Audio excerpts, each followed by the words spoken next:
Well, we've got the kickoff coming up here, and it's a ball game with only 1:08 to go in the half here, 13-6. Now, John, I know you got to take care of some stuff, so we'll bid you goodbye, and you'll come back the second half for us, right? Oh, absolutely. Hey, I'm having fun. Okay. Again, I'm waiting for Al Michaels to get a hold of us. All right. We'll see you in just a bit.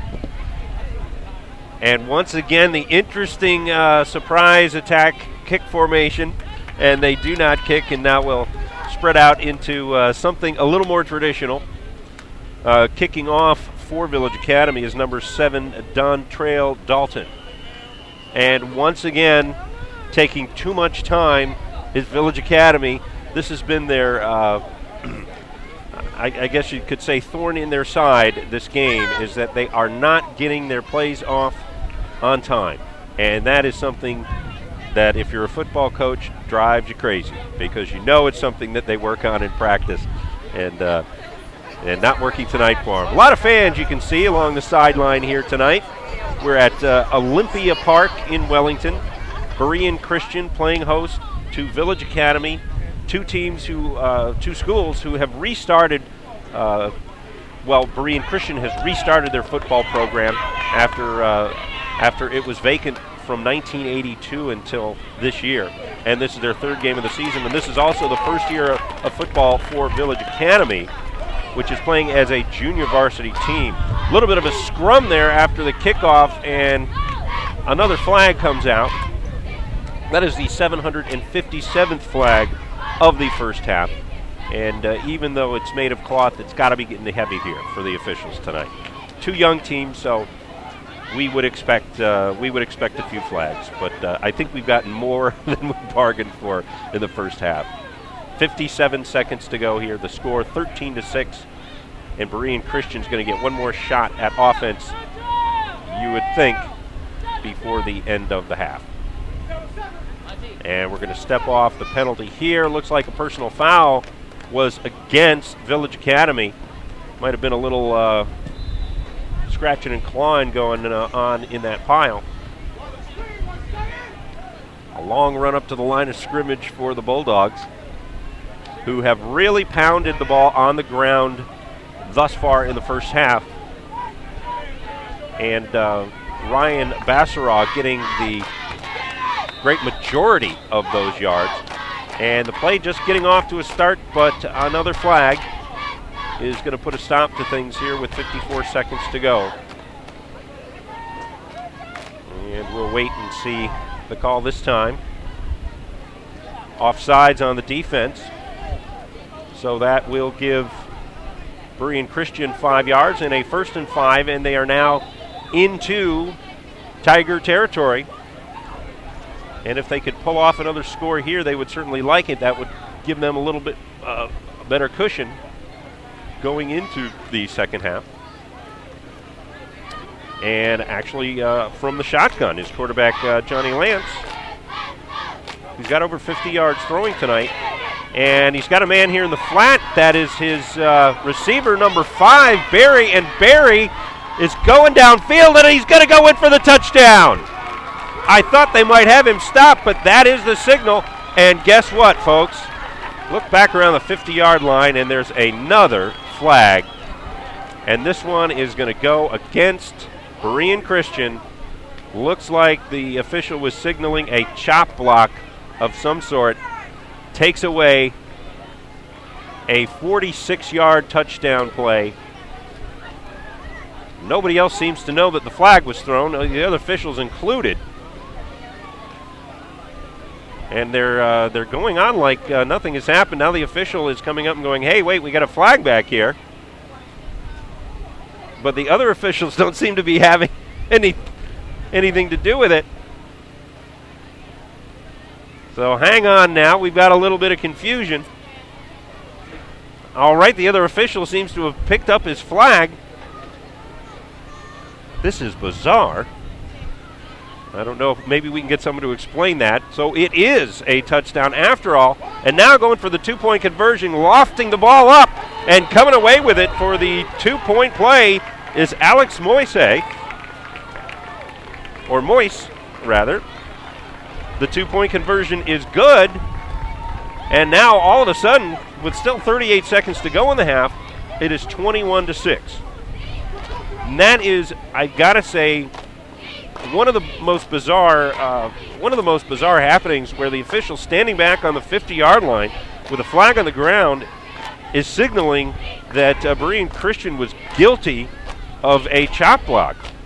But the other officials weren't having any part of it. Here's the replay, and here you see Keon Berry, who's had an excellent game on defense, and now taking it down the sideline, and he's got, you can see, some good downfield blocking here in front of him, where he basically does not get touched as he goes in for the touchdown. And super play there by the Bulldogs, and I, for one, am glad the official did not get to enforce that penalty. There have been way too many of them here in the first half. I'd like to take a moment to let you know that Palm Beach County Friday Night Football is brought to you by the Palm Beach County Sheriff's Office and Sheriff Rick Bradshaw, and also this week by the Berean Christian School, and we want to thank you for joining us. All right, so 38 ticks to go. Here is the kickoff by Jonathan Elardo, and it's going to go into the end zone for a touchback. So with just 38 ticks to go, we're going to see Village Academy, the Tigers, let's see what they've got up their sleeve, if they're going to try to get it into the end zone. And by the way they have played tonight, I'm going to guess yes. The quarterback on the offense, Larry Brim, has been in the shotgun all night. Let's mention their offensive line, since I did the same for Berean Christian. The center is Ralph Destinville, and the guards are Darius Henry and Anthony Adderley, and the tackles, Timothy Robinson and Robinson Brousseau. So first and 10 to go here, 21-6 your score, second quarter at Olympia Park in Wellington. Brim from the shotgun, looking for a man. He's got a receiver open over the middle and making the catch. And it looks like there might have been a bit of a fumble there, but Devontae Robinson hangs on to it. And that's going to be good for about a 7-8 yard pickup. That'll bring up second down, and the clock is ticking. So the Tigers need to get this one off in a hurry if they want to have another shot at it. But ticking down it does. 10, 9. They get the snap off, and going deep is Brim, and he's got a receiver, but the receiver was well covered as Jonathan Elardo there, our kicker, helped break up the pass along with Keon Berry, number 5. And the time runs out. Let's see what the officials are saying. That looks like that is it. That is the end of the first half, 21-6. And we're going to want to go down to Rick Blackwell, who is standing by on the sideline with the coach for Village Academy. Rick, are you ready to go? And I'm with the coach, Kevin Thompson. That might have been the craziest half of football. I could not believe how many penalties. It's hard for you guys to get into rhythm. What do you have to say about the refs and the penalties and getting your kids kind of ready to play in the second half? I guess they have to do their job also, but I mean, this is a lot of penalties. I figured they don't understand that, this is 2 first-year programs and everybody's just kind of bumping in each other trying to learn, but they got to make their calls, and we just got to do better next time. We just got to work on a couple of things when we get back to practice. Okay, these kids obviously a little older, maybe even a little bigger, right, but you got to be proud of your kids. They really seem like they hung tough, and maybe without the penalties and a few mistakes, you guys are a little more competitive. As it is right now, you're only down 15. Yeah, when we first got this game together, we didn't even think of it like, a bigger varsity and a bigger team or whatever. We just started as another school starting a program, we're starting a program. So, it's just a little surprising that, they're realizing that these guys are a little bigger, and now they're like, oh, man, what do we do now? But we're faster. I think we're faster, we're more athletic than they are, but we just got to, finish our plays. All right, Coach Kevin Thompson, good luck in the second half. Thanks a lot. Well, there you have it. They're down 15, but he's got a smile on his face. And again, this is a first-year program. He's got a lot of young kids out there, Dano. So we'll see how they respond in the second half. Back to you. Thank you very much, Rick. And we are going to take a break for halftime and be back with all the second half action. This is the get her done version of Palm Beach County Friday Night Football. And there he is, Larry the Cable Guy. He'll be with us for the whole game. We'll see you at the third quarter. Stay with us.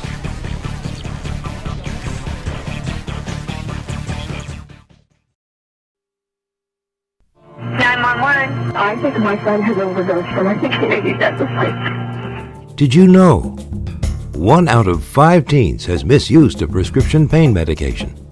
Drug overdose deaths are second only to car crashes for unintentional death. If you suspect someone has overdosed on prescription or illegal drugs, get help. Don't wait until it's too late. Do it by the numbers. Dial 911.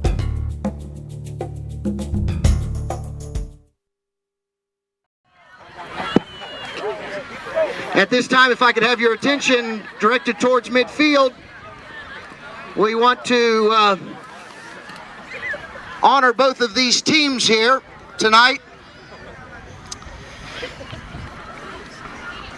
We have the classes of 77 to 82 represented over here, Berean Patriots.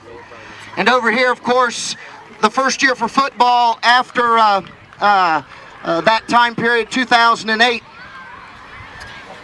So in honor of the classes of 1977 to 1982, we're going to be retiring the number 82 in honor of the Berean Patriots. No player will ever wear number 82 in honor of these men over here.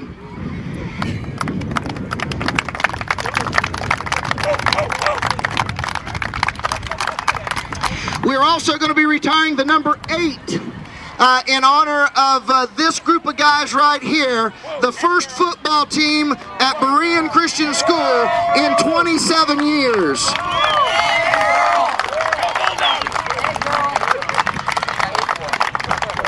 Obviously, fellas, without you guys, none of this is possible. And so, again, we want to say thank you. And I hope every time you come on to Berean Christian School on our campus and into the gymnasium, you'll be able to look up in those rafters and see that number 82 up there and realize that's for you guys. And we appreciate that. And at this time, we'd like to have both the Berean Bulldogs and the Berean Patriots to intermingle here, and we're going to get a group picture. I'll be in the middle.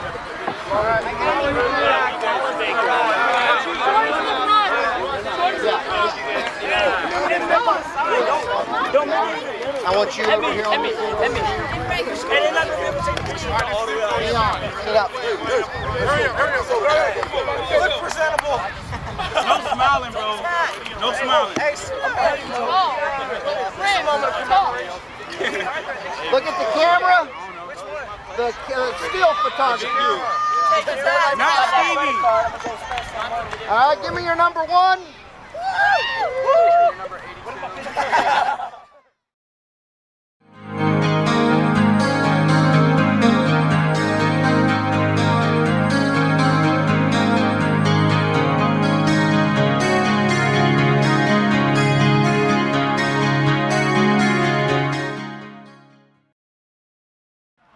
Welcome back to Palm Beach County Friday Night Football. Rick Blackwell with the coach of Berean, Kenny Berry.